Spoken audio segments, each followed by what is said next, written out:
On today's Locked On Jayhawks, it's transfer portal deep dive season for the Kansas Jayhawks. Let's start with the best player in the portal, Donovan Dent from New Mexico.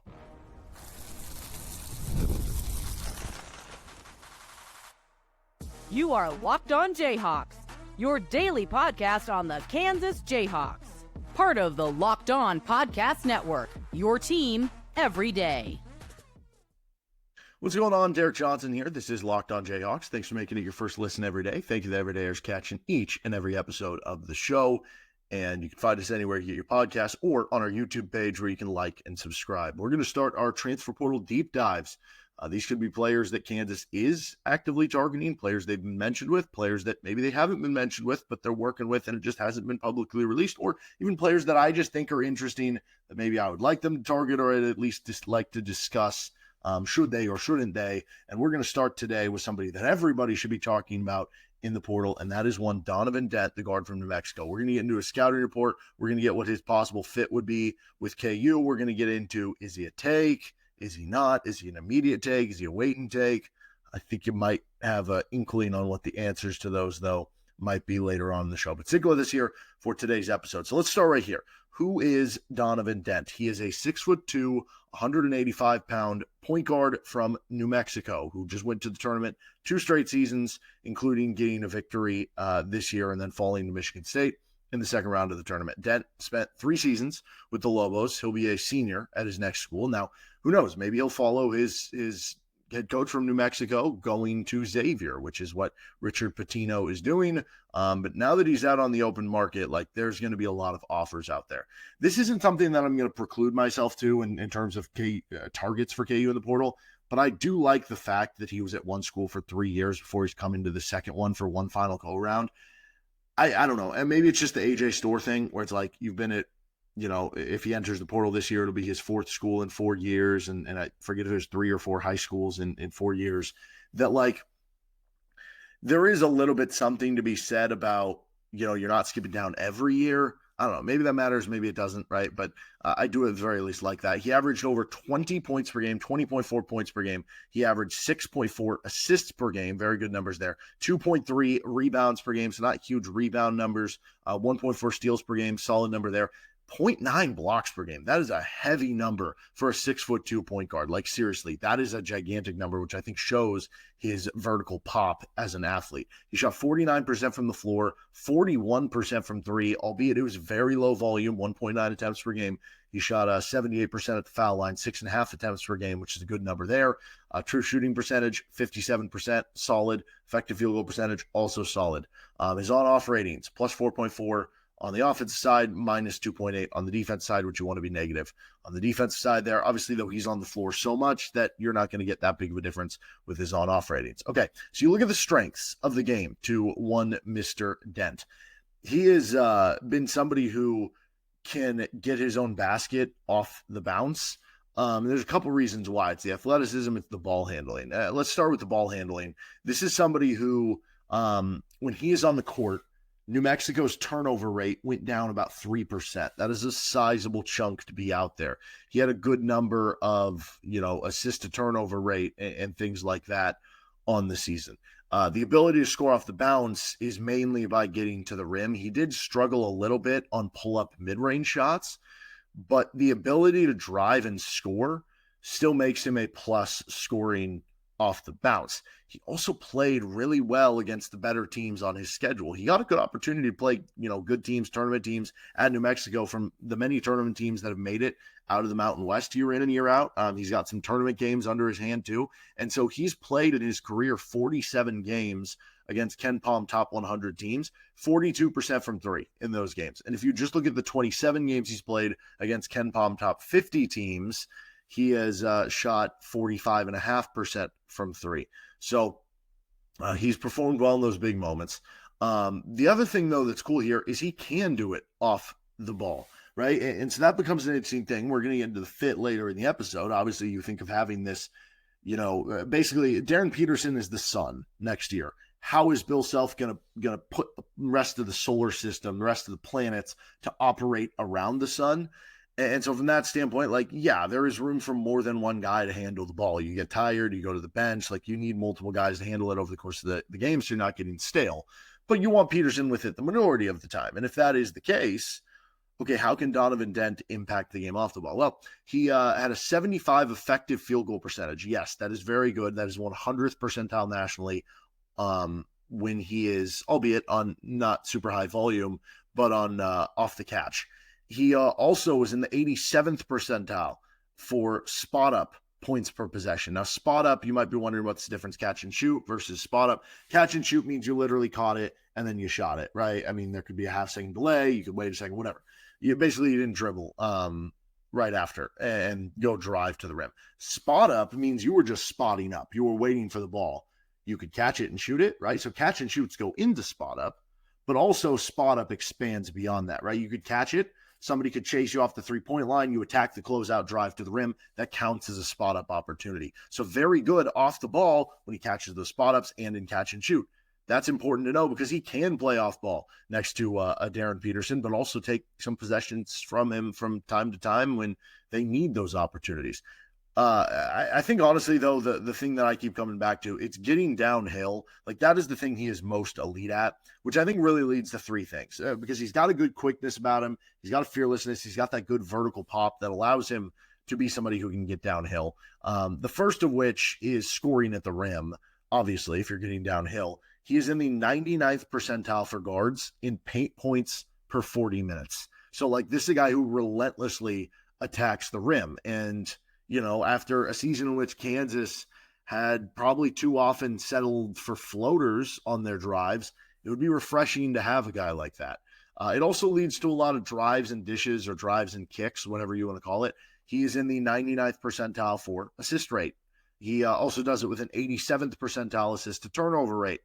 And one of the things when you watch some of his highlights, you find he's really good at finding the big man out of pick and roll. So it can be on a bounce, it can be on a lob, just everything. And so I think about it like if Kansas can get Floyd Badunga to come back for his sophomore season and you had Donovan Dent with him and you got Darryn Peterson sitting there too, and let's say a wing shooter, that is a nightmare for defenses to guard because you got Dent who can drive it to the rim or you can throw the lob to Flory or give it to Darryn Peterson and he makes something like, that would just be the absolute dream for the Kansas offense. Then the last thing he does with that downhill ability is get to the free throw line. That was something sorely missing for KU this season. He was in the 85th percentile for guards in free throw attempt rate. Something else he does well, he turns his athleticism into defense. 89th percentile in Hakeem rate, which is a combo of block and steal rate. I mentioned the 0.9 blocks per game, which is insane for a 6'2" point guard. He's really good at causing those chaos plays. And I think overall, he's just a solid defender. Also very good in fast break. When you combine the athleticism and ability to attack the rim, that's going to lead to a good fast break score. Well, he's in the 100th percentile for fast break points per 40 minutes. Now, when you switch over to maybe the part of the scouting report, what are the biggest questions for Donovan Dent's game? Well, the lack of three-point volume is certainly the top here, and that would probably be the one that is maybe kept them at this point out of the NBA. It's a good percentage of threes, but it's more so in a very low volume of them. He is only in the 4th percentile for three-point attempt rate as a guard. So you're not getting a lot there. And that would be the one worry that Kansas trying to add more shooting and stuff like that. Well, is that going to be okay? I'm honestly not worried about it because he's so excellent at many other things. And he, even though he doesn't shoot them a ton, shoots them very well, that they still have to respect him out there. But that is one of the questions there. So yeah, I think it would just put more emphasis on the rest of your offseason. The rest of the guys you'd fill up the roster, you'd want to make sure they're shooters, right? It just means you have to adjust from there. It also is important to know that as good as the numbers look, like you could also say, okay, even though Mountain West is a good conference, it's not the same as the Big 12 or the SEC or the ACC. Well, I don't know, maybe not. Actually, it might be better than the ACC, but the Big 10, Big 12, SEC, stuff like that, Big East. Also, New Mexico is top 10 in the country in tempo, so like that's just going to add to your counting stats. And you also look at the 3 NCAA tournament games he's played. Last year, the 1, this year, the 2, and collectively he is under 40% from the field. So that, maybe is a little bit of a question, but also you have Darryn Peterson around him, which would be the case if he came to Kansas. You probably can't game plan for him being the number one option the same way you would if you're playing against New Mexico. Which is good that I'm able to just easily dismiss these questions for him. It shows how good of a player he is. The last one here would be, could a backcourt of him and Peterson coexist as primary ball handlers, guys who have the ball in their hands? I think so. Could it be a hindrance in his recruiting, knowing that somebody else is going to have this high usage?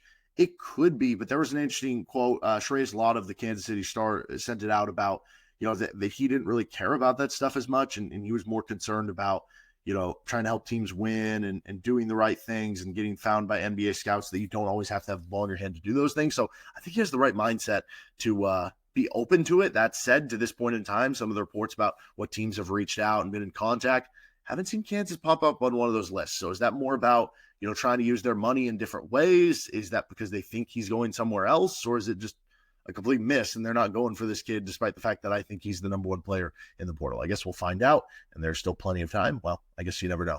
Things can move fast, but hopefully plenty of time for KU to make some moves here. All right, how would he fit in specifically? What would it look like at KU? Our episode of Locked On Jayhawks today is brought to you by Monarch Money. Ever check your bank account and wonder, where'd all my money go? Between dining out, online shopping, and entertainment, it's easy to lose track. That's where Monarch Money comes in. Your personal CFO, giving you full visibility and control over your finances. Monarch Money isn't just a budgeting app, it's a complete financial command center. You can track all of your accounts, investments, and spending in one place. So you just stop managing your money and start building wealth. All in one convenience. Instead of juggling multiple apps, you can use Monarch to check finances, track spending, and even plan long-term goals. Take control of your finances with Monarch Money. Use code LOCKEDONCollege at monarchmoney.com for 50% off your first year. That's monarchmoney.com, code LOCKEDONCollege for half off your first year with Monarch Money. All right, continuing on here on Locked On Jayhawks, how would Donovan Dent fit in with KU should he arrive in Lawrence? So I think, to me, he would come in right away and be the heavy favorite to be the second best player on the team. I think Darryn Peterson is the guy you would look at as the first, and that's even if Flory comes back. Like I think Flory's going to take a big jump if he comes back and as a sophomore and things like that, but Donovan Dent is really good, man. And he would clearly help, because you look at this past season, Kansas did not get to the free throw line enough. Kansas did not have enough drivers of the basketball.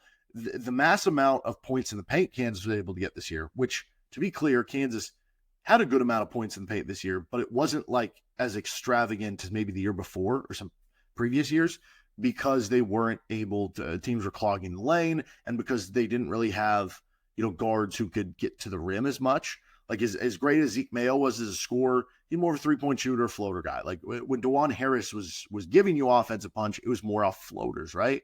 So he gives you that. He also gives you the ability to get to the free throw line, which you were sorely missing this season. It's also interesting because typically Bill Self teams do really well in transition.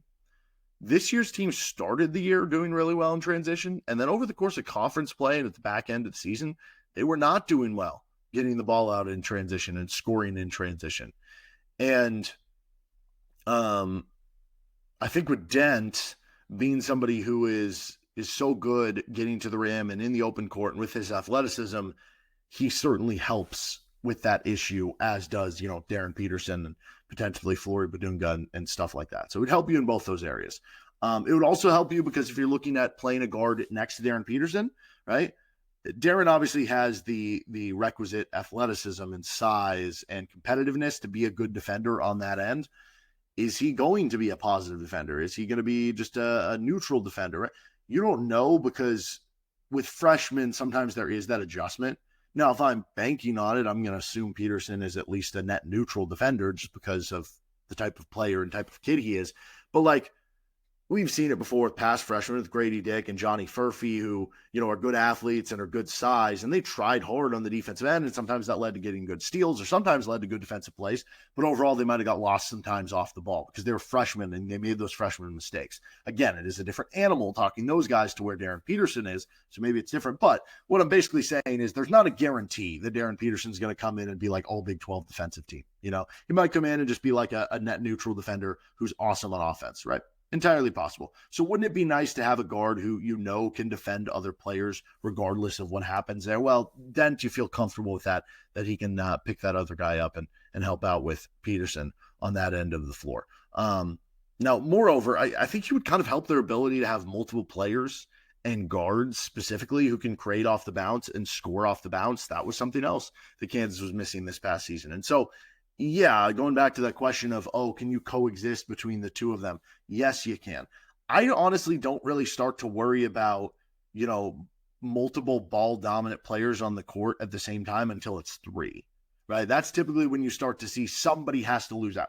Like you start going back to like the LeBron James, Dwayne Wade, Chris Bosh, the big threes, and you look from there, like the teams who have made the big threes, it's usually one guy sacrifices. Like you look at Kevin Durant and Devin Booker, they're still putting up big points. Bradley Beal kind of fell off. You look at what the Heat happened, and it's like, okay, D Wade and LeBron James, Chris Bosh's stats kind of fell off. Not that their impact fell off, or not that, they weren't capable of still putting up those giant totals, but you look at the season averages compared to what they were doing before, it's usually that third guy where it falls off. So if you're just talking about the top 2 guys or those guys, and then you get off-ball players as filling out the rest of your roster, or a center, potentially like Flory, who, isn't somebody who needs the ball in his hands at all times, that's totally fine. And you'll be able to stagger them too, where when one goes to the bench, the other's out there as the point guard getting, all of the looks there. And also it is important to have multiple guys, because you don't want a situation where, teams can just double team one guy, or teams can have this special game plan to just take away him and nobody else is able to beat you. You need multiple guys, whether it's, over the course of the game you get tired, or somebody goes to the bench, or just from a game plan perspective, or just to make you harder to defend. So no, I'm not really worried about that at all. Now, it wouldn't really solve KU's shooting issues. That's the one thing with the fit here, but that just goes back in line with the idea that, if you add Dent, then you just adjust to it by filling the rest of the roster. You just adjust to it by saying, okay, maybe we were borderline between at the 4 position, should we add a power forward, or should we add another big man and play Flory at the 4 and basically be playing 2 centers, or should we add more of like a athletic wing, or should we add like a more finesse 4-man who can shoot the 3? Well, maybe if you add Donovan Dent, you're saying, hey, maybe we should add the more finesse 4-man who can shoot the 3, because we need the extra spacing on the floor. So it's just how you adjust from there that you can make it work, because this is not a situation of a kid where it's like, oh, he just can't shoot. Like, he's shooting 41%. It's just on low volume. Like, you can totally make that stuff work with the right pieces around him. So, yes, this would be an absolute huge fit. Where does he fit in my tier system? Where does he go in the take list? All that sort of things. Let's get to that. This is Locked on Jayhawks. This episode of the show today is brought to you by Nissan. We are all about the stats, because numbers don't lie. And when it comes to the all-new Nissan Armada Pro 4X, the numbers are on an MVP level. With the ability to tow up to 8,500 pounds, it can quite literally carry the whole team, plus the gear, wherever you need to go. It's powered by a twin-turbo V6 engine, delivering the strength and performance to handle highways, back roads, and everything in between. And with room for up to 8 people, the Armada Pro 4X is built for big crews, big adventures, and even bigger memories. Whether you're exploring off-road trails or rolling up to the arena, the Armada Pro 4X brings power, versatility, and style wherever you go. Take your adventures to new heights in the all-new Nissan Armada Pro 4X. Learn more at nissanusa.com. The NCAA tournament is here, and so is the Bracket Breakdown. Locked On Podcast Network and Amazon Fire TV channels are teaming up to deliver NCAA tournament coverage like never before. Watch studio shows featuring former players and Locked On's local experts as they guide you through every upset, buzzer beater, and bracket matchup. Stream it all for free on Amazon Fire TV channel. Search Bracket Breakdown to see it all for free. It's your team every day. So we're going to have plenty more of these deep dives here on Locked on Jayhawks with players that are targets, whether they're, public, that there's been contact, or if I think they're interested, or whoever. We'll get to know a lot more players in the transfer portal. We've also been doing a fun series on YouTube Shorts, and that's, closer to a minute 30 every day, where we're going to be just having a different portal target of the day and just kind of a quick synopsis thing. So we've already talked a little bit about Donovan Dent. We talked a little bit about Josh Dix, and we also talked about Magoon Gwath, who is the center from San Diego State, who I find very interesting. So we'll have plenty more of those coming at you on Locked on Jayhawks and through our YouTube short channel. So obviously this is an automatic take. This is a tier 1 player for me. And as I'm looking through my handy dandy Google sheet, I only have one other tier 1 player, and it is Bryce Hopkins, at least at the time of recording right now. And Hopkins, it sounds like, is between a couple schools that are not Kansas. He had a no contact tag when he entered the portal, so it doesn't sound like that one's happening anyway. So yeah, this is an automatic take for me, and this is not like wait to see what happens with this other guard, or wait to see what happens with this other player. No, this is a move all mountains, make things happen, try to make this guy happen. Now, the interesting thing is, it seems like it has been most of like Kentucky and Duke and some of these other schools conversation, and haven't really heard Kansas floated that much. Is that, intentional? Is it because they don't have a shot? Is it the focus on spending their money elsewhere? I don't know. It's probably going to be a very high price tag. So maybe they think that because the fact that Darryn Peterson's going to have the ball in his hands the most, maybe off the top of their head, they're thinking, you know what, I'd rather spend that money, right? If we can get this good wing shooter plus a good four-man for the same price it would cost to bring, him in, to bring Dent in, is that the idea? I don't know. It is difficult now that, and because the numbers aren't public, right? And because there's not like salary cap, like it's hard to know exactly what the budgets of some of these teams are and what you're kind of working against and how these coaches have to finagle against some of the money raised by boosters and what you can and can't get. When can you squeeze a booster out of even more money, right? That makes it a little bit more difficult to know exactly. It's not just as simple to say, oh, are you using a scholarship on them or are you not? It factors in some of that stuff too that can prevent you from getting another kid that you might want later on.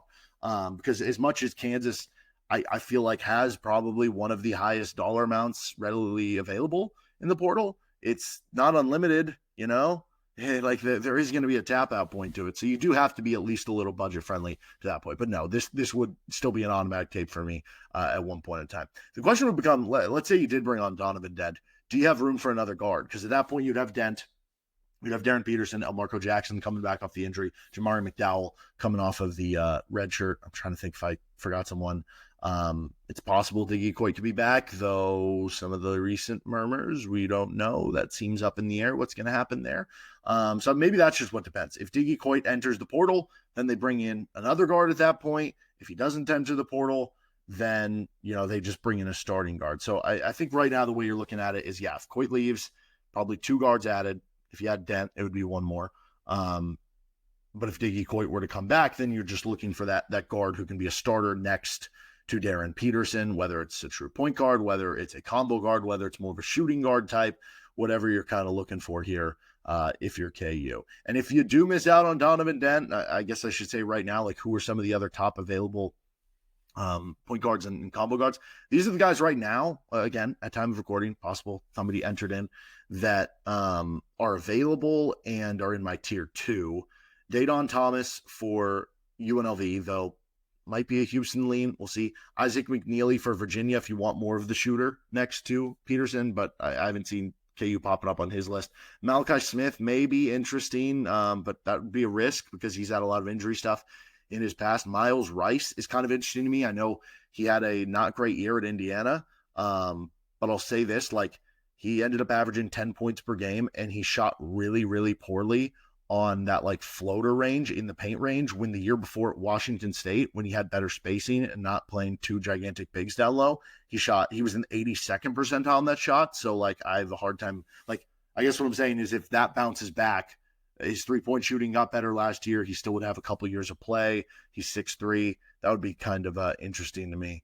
Who knows? Maybe they'll go after Jaleel Bethea. That has been one that has been very polarizing, I think, for KU fans. Maybe we'll do a deep dive on him coming up soon as well. That'll do it, though, for this episode of the show. If you have a specific player you want me to deep dive on that maybe I haven't mentioned or I have mentioned and you just want to get to that episode sooner rather than later, hit me up on Twitter, @DJohnsonRadio. I am planning, I think, to do another deep dive on Friday. So stick around for that and we'll have that for you. And again, hit me up with any players that you'd specifically like to hear about. This has been Locked On Jayhawks. Make sure to subscribe to the show anywhere you get your podcasts and on your YouTube page, and see you next time.